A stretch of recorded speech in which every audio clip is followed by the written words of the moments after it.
Hey, before we jump into the podcast, I've got a huge announcement to make. For the first time ever, I'm going to be holding a real estate investing workshop right here at my office in Las Vegas. I'll be given the same blueprint that we've used to fix and flip and wholesale over 100 homes the last 3 years straight. We'll be going over how to find good deals, raise money to buy those deals, manage contractors, build out a team, and much more. And it doesn't matter if you're trying to get your first deal or scale your business. This workshop is going to help you get to the next level. And I'm purposely keeping it small so that we can have that intimate feel and get all your questions answered.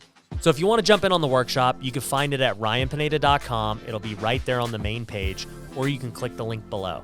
Once again, go to ryanpineda.com or click the link below. Remember, spots are limited, so make sure you sign up quick. Now, let's jump into the episode. So in today's episode, I've got my cousin Josh on as a co-host. We had an amazing talk about wholesaling and how a beginner can get started. We also talked about other different things like what car salesmen make, how I bought an apartment for only $16,000. We talk about what I could potentially sell my mountain for right now, just a couple of months after buying it. And then we go over some other cool things that you do not want to miss. So hopefully you enjoy the episode. Now, let's jump in it. Welcome to the Ryan Pineda Show,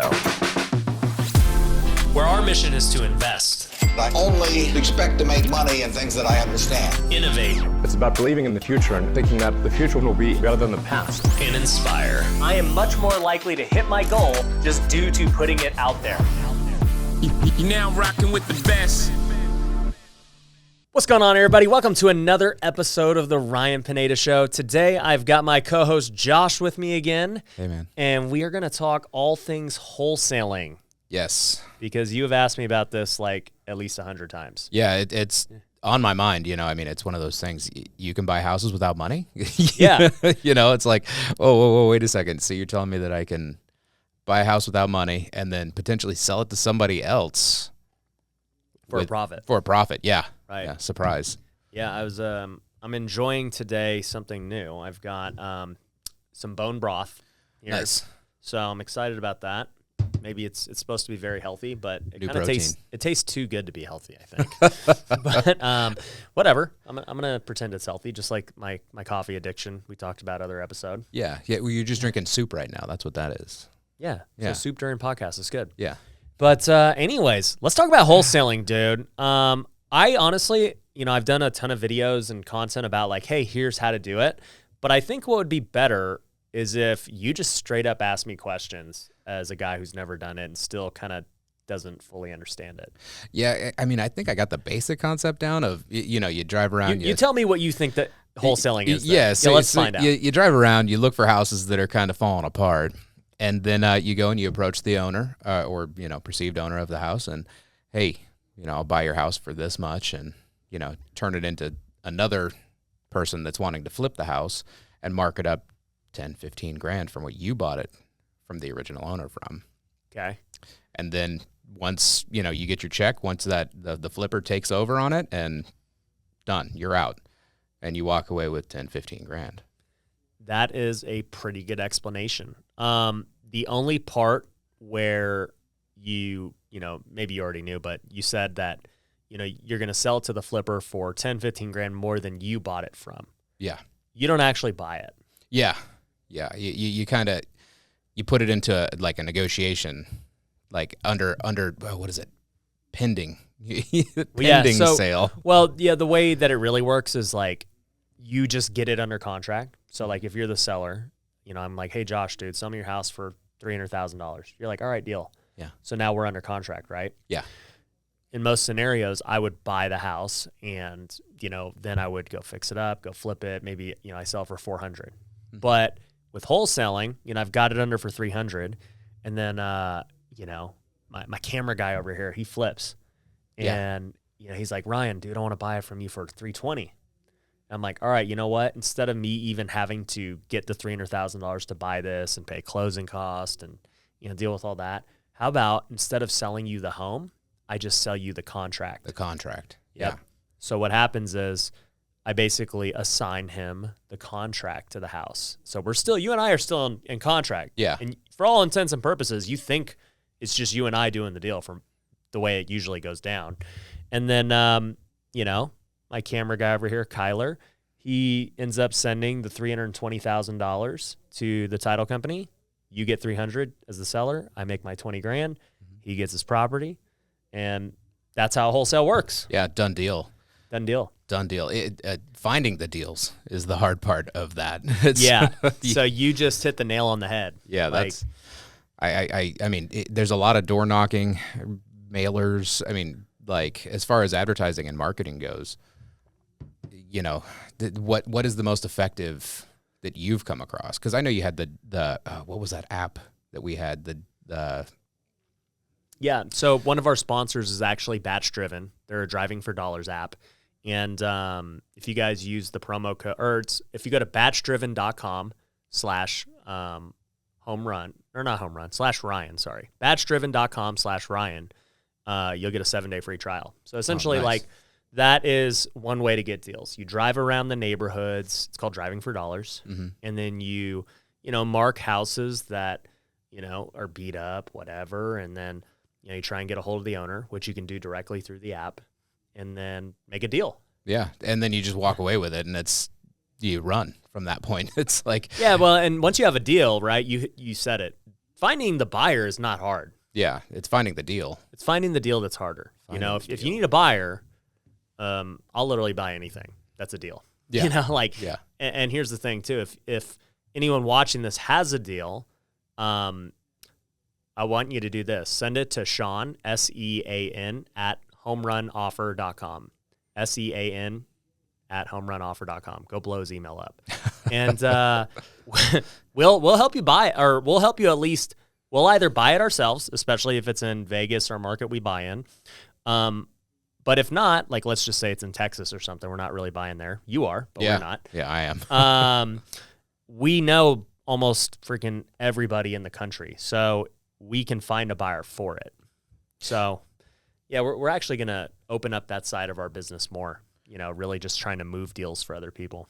Yeah, I mean, it comes down to a lot of who you know, not necessarily, it's all word of mouth. And that's the cheapest marketing that you can get. If you get somebody that's got a lot of connections. I mean, that's business. Yeah. People like to think business is like, having the secret formula. It's like, no, actually, it's just how out there are you? How many people do you know? Coffee's the secret. Coffee is the secret. Coffee's the secret. Coffee and bone broth will get you deals. Yeah, but I still haven't had the bone broth yet. If you go knock on a door to a seller and you offer them bone broth, I bet you're going to get a pretty good response. Or a door slam. Like what? What are you trying to give me? You want some?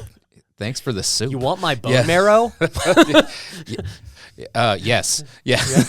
Yeah. Okay. Yeah. The answer to that is always yes. So you've been asking me about it for a while. Yeah, I'm interested. I mean, anytime that I can try to increase my portfolio, it's all about streams of income. So why haven't you done it?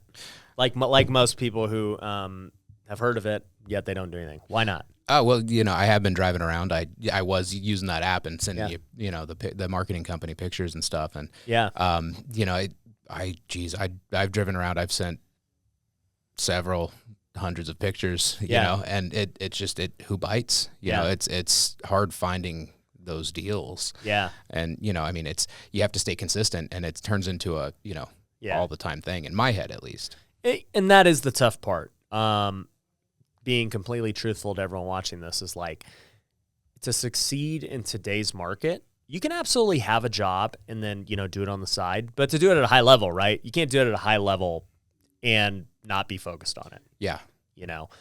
But getting the first deal, to me anyways, is always the hardest. Like if people can get past that first deal, like that's when they start to really succeed. It's like, there's not like people who just do like one deal and then they're stuck. Yeah. It's always like they never do a deal at all, or they start doing some deals. Yeah, they make it happen. I was listening to some of your callers out there when I was waiting for you to warm up, and they were, oh, you're not interested in selling that property? Do you have any other properties that you might be interested in selling? Yeah. That opens up a whole other door and avenue of, what, by the way, I do. I've got this shack on this street that, Bro, let me tell you a funny story. So I'm glad you brought that up. For those of you who don't know, like this studio is in my office. So just outside these doors are my sales team, They're constantly talking to sellers, but we also have this internship program. And so that's probably who you saw, Probably. We've been training these young kids how to cold call, talk to sellers, and get deals. And long story short, one of the things we always say is, hey, if you get a seller on the phone, try and at least make something out of it, right? Because you might be calling about a certain property, and like you said, they don't want to sell. They're like, no, I live here. Like, I don't want to sell. Yeah. And all of a sudden, you ask them that question of, hey, well, did you have anything else you want to sell? And they say, well, actually, I have this rental, or I have this. Dude, we've made at least $1 million from just another property they want to sell. Yeah. No is the start of a negotiation. That's not, Yeah, that just, oh, you're willing to talk? Great. Okay. Good. I got you on the phone. Perfect. Yeah, exactly. That's the key. Most people, it's like you're not even getting a hold of them. So if you can at least be told no, like that's a win. Yeah. Seriously. Yeah. And every no, we always say this, like every no just means you're that much closer to a yes. Mm-hmm. But the story I was going to tell you about was my 10-unit apartment. Have you seen that YouTube video? Yeah. Yeah, I really like that one. Yeah. I've got so many questions on that as far as like multifamily, housing and stuff like that. Like, dude, should I buy a duplex? Because that equals 2 times rent. You know what I mean? Like, if you guys want to have us do an episode on multifamily, comment below if you're on YouTube, and then we'll do that. But actually, before I jump into the story about that 10-unit, because it is very similar to what we're talking about. I thought you were nuts when you were buying that. I know. But before we talk into that, we actually got to hear a word from our sponsor so we can pay the bills. Are you looking to grow your real estate investing business? My company, Future Flipper, can help. We've taught hundreds of people all over the country how to flip, wholesale, and buy rental properties. And it doesn't matter where you're at in your investing journey. Whether you're trying to get your first deal or scale your company, Future Flipper can help. We have courses, coaching, and events for all levels of investors. So if you want to take the next step, go to futureflipper.com and book a free consultation to see how we can best help you. Once again, that's futureflipper.com. One of the hardest parts about real estate investing is finding a good contractor. That's where Southwestern Custom Construction comes in. They've been doing remodels in Nevada and Arizona since 2006. As a fully licensed and bonded general contractor, they're able to help with any type of renovation, all the way from an entry-level fixer-upper to a custom luxury home. Southwestern Custom Construction specializes in working with investors. I've personally used them on many of my projects, so I know their team is legit. If you want to get a bid on a project, head over to customhomenow.com. Once again, that's customhomenow.com. How often have you driven around and seen houses that were in rough shape? If you're a real estate investor, you know those are the best deals. With Batch Driven, you're now able to capitalize on those homes. You can mark the home, get owner information, and send them a mailer or a text right from the app. And there are other great features like lead management, MLS data, and real-time driving routes. If you want to start today, you can get half off your first month by going to batchdriven.com/Ryan. Once again, that's batchdriven.com/Ryan for half off your first month. Now, back to the show. All right, but yeah, so that deal was only because of that method. We had cold called that seller, and he just had a normal random house that actually, I remember, it was on Via de Palma. Oh, no kidding. Yep. So for those you don't know, that's where I grew up. My grandma, she owned a house on Via de Palma, and this guy had a house on Via de Palma. He's like, no, I don't want to sell it. And we're like, okay, well, do you have anything else? He's like, well, I actually own this 10-unit apartment that is a nightmare. Anytime you hear like distress, you're like, okay, that could be a deal. Yeah. And so I remember this was back in 2018. The sales team was telling me about it. They're like, this guy he has a 10-unit apartment. Like, I don't know what it's worth. Like, Ryan, do you want to talk to him? So I talked to the guy, and I remember, we negotiated for months trying to do the deal, but we ended up getting the deal done. And that apartment, if you guys haven't seen the YouTube, we'll link to it below, but that apartment I bought for $300,000, put about $200,000 into it, and it's worth about $1 million today. But the best part was I got it with seller financing. And so I actually didn't even pay $300,000. I paid $16,000, and the seller financed me the rest. That's awesome. And I didn't have payments for 3 years. So for these last 3 years, I've been making $7,000 a month with no no payments. Yeah, just cause. Here you go. Yeah. So important thing you brought up of just, hey, if you get somebody on the line, they say no, it's okay. Yeah. But still keep the conversation going. Hey, do you have another house you want to sell? Guess what if they tell me no? Guess what I say? What do you say? Guess. Yes. No, I didn't say yes. I said guess again. Oh, guess again. Oh. Yeah. Oh, geez. Well, what would you do in the car dealership? Oh, I you know, when it comes to me, and it's just like, for me, it's a point and click type thing. You know, it can be kind of transactional. It can be, hey, how's the kids? You know, distraction. All right. So here's what we do. So, first they say, no, I don't want to sell my house. You're like, do you have another house you want to sell? They say, no. Say, okay, well, just so you know, we pay out referrals if anyone ever refers us a deal. So if you have anybody that wants to sell their house, let us know. Oh, okay. And they're like, oh, like, what do you get? They might say, what do you pay? Or like, I got my friend, my family member, whatever.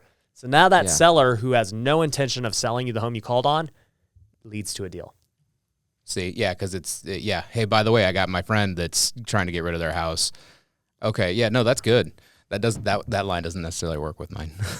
Well, no, well, for you, because you're in maintenance, but I'm like, do you want the brakes? Yes or no? Well, for the car sales guy though, like I would do it. Like I'd, okay, you don't want to buy this. Like, do you know anyone else that's looking to buy? I can hook you up with a gift card or whatever. Well, yeah, that's how traditional sales, works. Like up front, they pay bird dogs if you have a friend or family that buys a car. They're like, hey, here's $100. Thanks for the referral. Exactly. And so that's it does definitely grease the wheels, because you're like, hey, my boy Ryan, he's selling cars over here, and he'll give you $100 if you have one of your friends come down and buy a car from him. Exactly. Say, hey, free money. Off topic. I know we're talking about wholesaling, but what is a typical car sales guy like make on a car? It really depends on where you're at.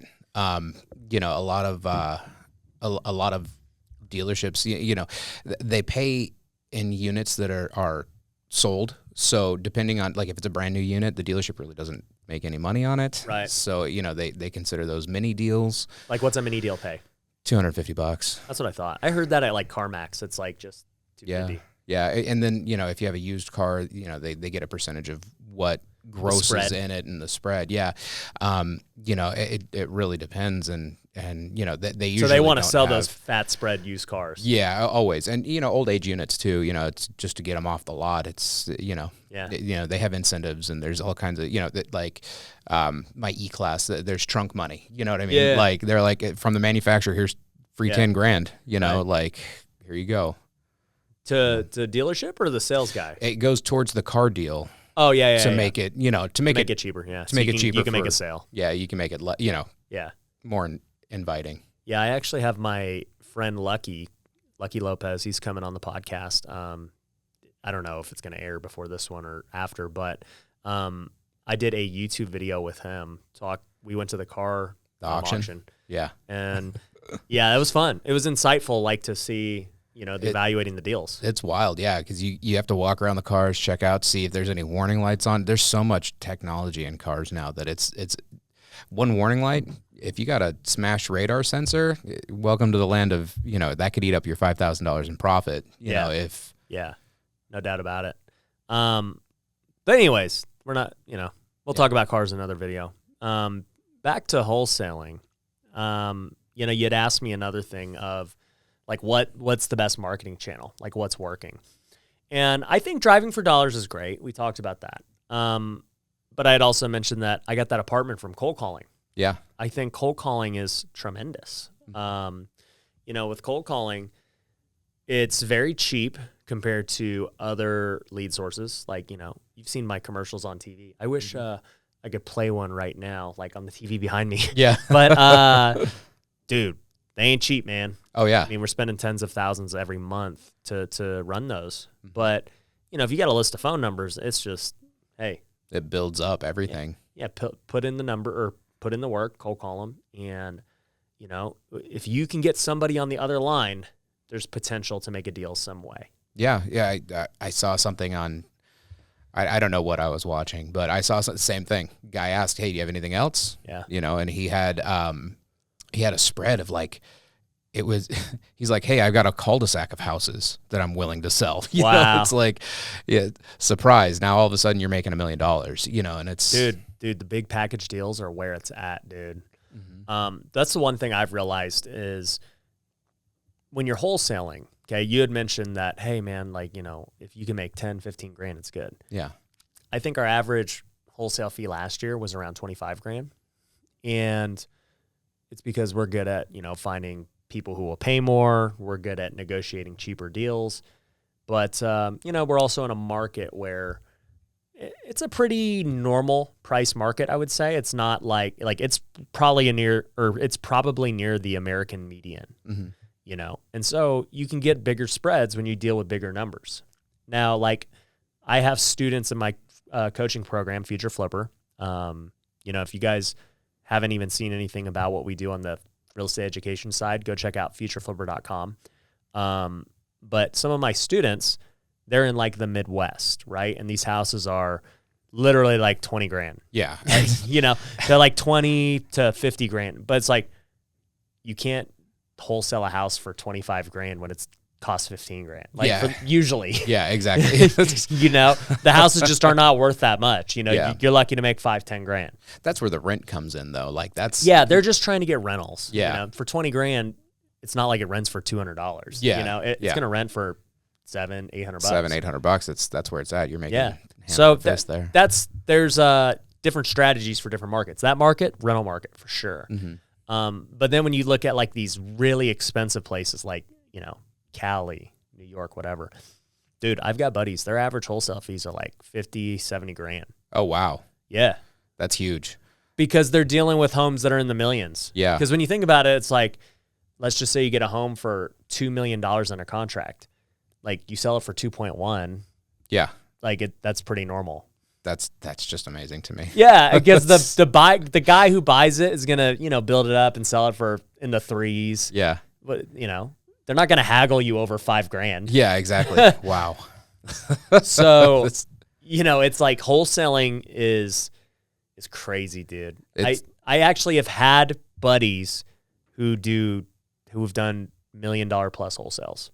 That's wild. Oh, I mean, you know, in New York, California, it's got to be easy because that's a daily occurrence. Doesn't matter where really the neighborhood that you're in. Yeah, I mean, if you got a property under contract for $1 million and a developer sees it, right, and they want to just tear down the house, and they know the house they build is going to be like $8 million, right, and they're like willing to pay you very well. They could pay you $2 million. Like, I mean, Yeah. I see it happen. That's huge out there. I was driving through Costa Mesa, and dude, that's what they do. They just knock down houses and then they just build new ones, you know, and they're running out of space. It's super common.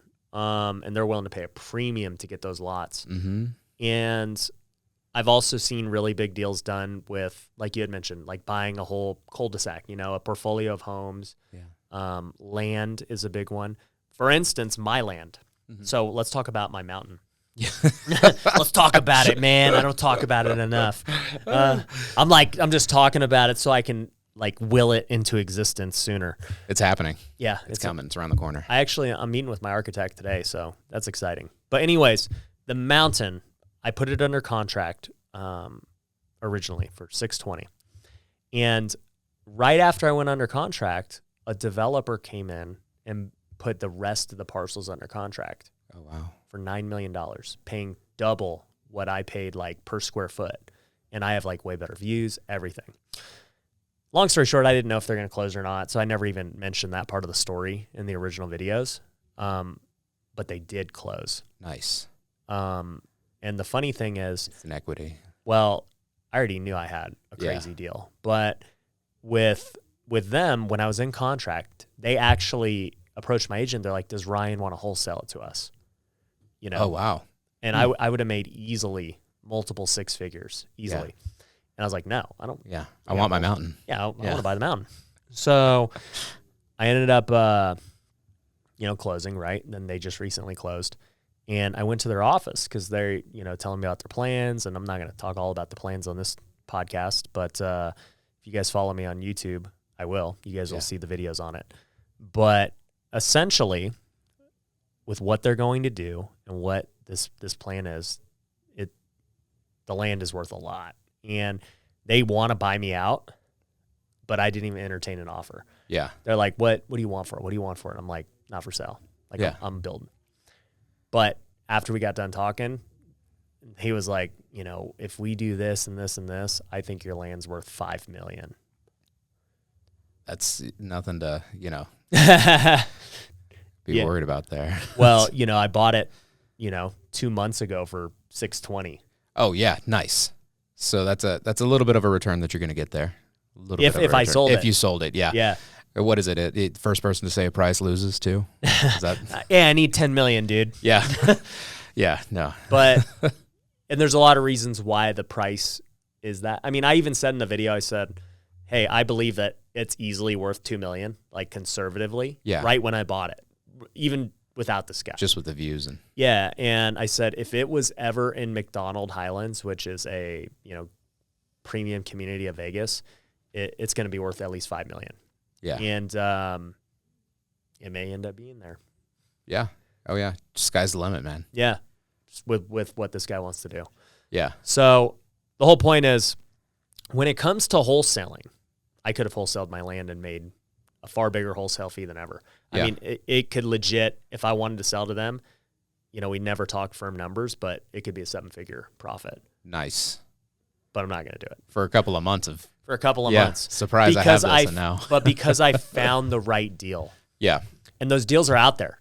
There is land everywhere in the U.S. or worldwide that is undervalued. Yeah. People are just not looking at it.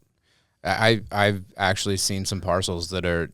Yeah. Hey, 10 grand. Actually, when I was, it was like 2004. I was in El Paso, Texas, with Teresa, and we were like, oh, this. Dude, what were you doing in El Paso, dude? That's where her family's from. We were visiting man. somebody. Yeah. I played baseball in El Paso. many It's the times. armpit of Texas. Yeah. Yeah. All right, go on. Anyway, So, tell me about the story. Well, no. So we were out there, and it was like 100 acres for 10 grand, $7,500, and I was like, that's kind of like insane. I almost. I'm wanna willing just, to throw whatever Yeah. happens. Yeah, what happens to this? I mean, it might be worth it. It might not. Well, fast forward to now. It's almost been 20 years since we were out there, and What do you think it's worth? dude, there's like a Walmart. There's Oh, they already movie built on theater. it. Yeah, somebody built up and developed that land. So it would have been, Right. home run if I would have, Yeah. if I would have stepped up. But I was just like, I'm starting a family. I got kid. Right. You're pregnant. I can't just take a risk like that. Yeah. Well, You know. I mean, look, hindsight's 2020. Always I mean, is. Everybody's risk tolerance is different, especially in different parts of your life. Like, yeah, I wish I would have bought Bitcoin, back then too, but I honestly couldn't fathom like putting it into this imaginary money. Dude, did you see the meme I sent you? Which one? It was on Valentine's Day. It was, if you would have bought Bitcoin in 2011 on Valentine's Day, it was worth 25 cents a coin. And I was just like, oh man, I'm thinking, how much did I spend on flowers that Valentine's Day? Let's hold on. Let's do the math. Let's So do. It just was. so you can cry. Yeah. At 25 cents. Times $100, because that's usually what flowers cost. Well, you divide it by 100. Okay. So, or no, sorry, you wouldn't divide it by. You do 100 divided by 0.25. Yeah. That would give me the coins. That'd give you 400 times today's price, around 50K. 50K. So, yeah, you'd have had 20 million. That's all. If you'd have spent the $100 on Bitcoin, you'd have had 20 mil today, dude. Yeah, and I thought it was silly. Yeah, I think you're silly now. Yeah, we were all. But you know what? The good thing is now you didn't do that, and you're on the show, because you wouldn't be on the show if you had 20 if I had $20 million right now, I'd be. You'd probably be dead. No, maybe, probably. You probably did something really dumb. Well, no, because because that's 20 grand or 20 million now. So. You would have sold off way before 20 million. Probably, yeah. When it bounced up to 30. To 30 cents. Yeah, 30 cents. I tripled. Yeah. But yeah, dude, there's so many investments out there, man. Wholesaling is great. Crypto, I still think crypto's still early. One of the new investments people are talking about are NFTs, and that's a whole nother episode in itself. But that's one of those things where it's like, this is like fake imaginary stuff, but we're going to find out that it's not. Yeah. It's got some value. Surprise. Yeah. So, I mean, isn't our money really kind of fake already? oh, our money is Super worthless. fake. Yeah. It's paper. It's paper. Yep. It's not backed by anything, and the government can just make more of it whenever they feel like it. Yeah. Yeah. So it's, Yeah. I mean, there's value in anything that you put value into. Yeah. It's just valuable if other people think it's valuable. That's what value is. Yeah, exactly. Yeah. Yeah. So we got to figure out how to make ourselves more valuable. Right. Well, that's the whole goal. We're just Yeah. trying to become valuable in everything. Yeah. If my name can become valuable, sweet. Yeah, perfect. Just because people think it's valuable, like that'd be great. And if they're going to pay you, Yeah. I said Ryan Pineda, it's I know a guy. yeah, I know. I can get you an autograph. Yeah, my buddy. If people think my autograph is valuable, which it's not, because you can go on eBay and get a card of mine autographed for like $5. Hey, But, that's $5. It's a $5 value. Yeah, it's a $5 value. You can't even get the $5 footlong anymore. Those don't. I haven't been to Subway. I don't think they do, but Yeah. maybe. Yeah. But anyways, off topic. Anyways, dude, great show again. Once again, I think people got a lot of value out of this. Guys, if you are not subscribed yet, make sure you are subscribed on Apple Podcast, on YouTube. Make sure you leave a 5-star review. We really appreciate it. We're trying to get on that new and noteworthy, if you guys know what I mean. And we're talking about wholesaling this episode, so if you want to learn how to wholesale and get in the business, we got a program called our Rookie Program. It's for brand new people. You can buy it right now, get into it with mentorship for a full entire year for very little at futureflipper.com. So go to futureflipper.com, go check it out. You can also go to ryanpineda.com, see our other stuff. But thanks for jumping on again, Josh. Anytime, man. We'll catch you guys later. Peace. Later. Thanks for watching The Ryan Pineda Show. If you want to work with me, head over to ryanpineda.com. You can find my courses, coaching programs, and upcoming events. We also have free resources you can download, so head over to ryanpineda.com.